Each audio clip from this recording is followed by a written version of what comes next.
Welcome to the second part of my annual review, where I'm going to talk a little bit about my multiple streams of income and why I've decided to make a major change in one of them. I am learning to thrive in the gig economy. Would you like to learn too? Last year, when I decided I was going to try to be a gig worker instead of looking for a job, the only money I had coming in was unemployment. And when I made the decision to start being a gig worker, that was probably around towards the end of January of 2019. I had 4 areas that I was going to try to make money in, 4 little multiple streams of incomes. The first was editing and writing, which is my profession, it's my background. So I was going to focus on that. And then the other ones were my public speaking workshops, my online selling through Amazon and eBay, and the fourth was my real estate license. Just tonight, I sat down, I went over all the finances because it's important you do these things, and I'm going to share with you the percentages of each of those multiple streams of income, just to give you a sense on how my year was. 58% of my income last year came from the writing and editing services. Well, that makes sense. It's my profession, it's what I'm good at, and it's what I'm known for. So I was very happy with that. Second place was the public speaking, with about 26% of my income. That's pretty good, because I had just started it last year. That was my first time working it, and it's very good. And I'm hoping this year to build it up more. And then in third place was the online selling, the Amazon and eBay. That accounted for about 16% of my income. Now these numbers this is about, so it's not specifically 100%. But there you have it. Those were the 3 major multiple streams of income. Real estate was negligible. Barely made any money at all. And I probably lost money when you consider all the fees I had to pay and what have you.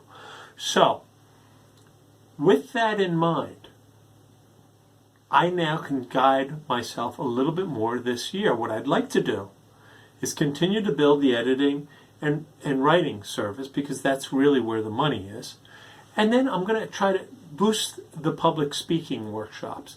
I've got the steady client. I'd like to get another client. I'm going to have a tryout with another client in April. But if that works out, then I'll add a second client to my workshops, and then I'm hoping to build some more up.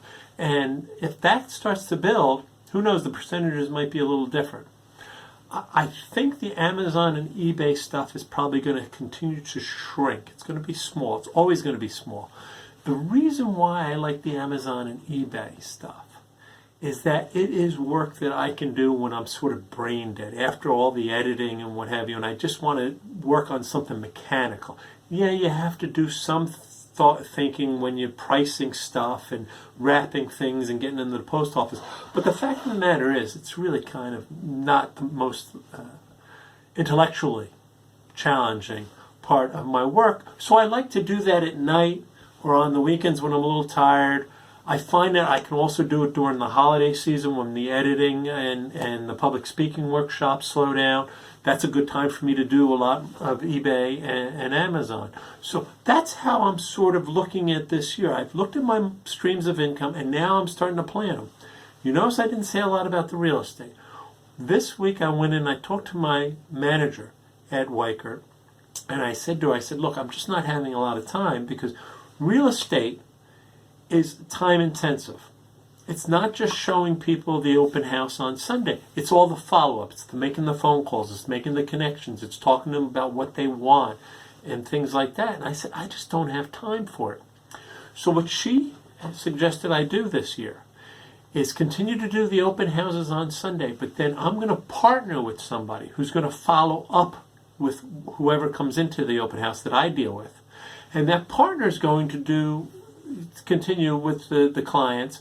And if there's a transaction, I will get a referral fee.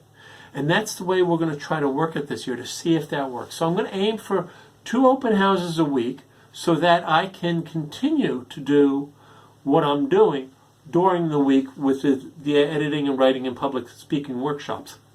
The open houses, hopefully it'll develop into something, and maybe that'll boost my income.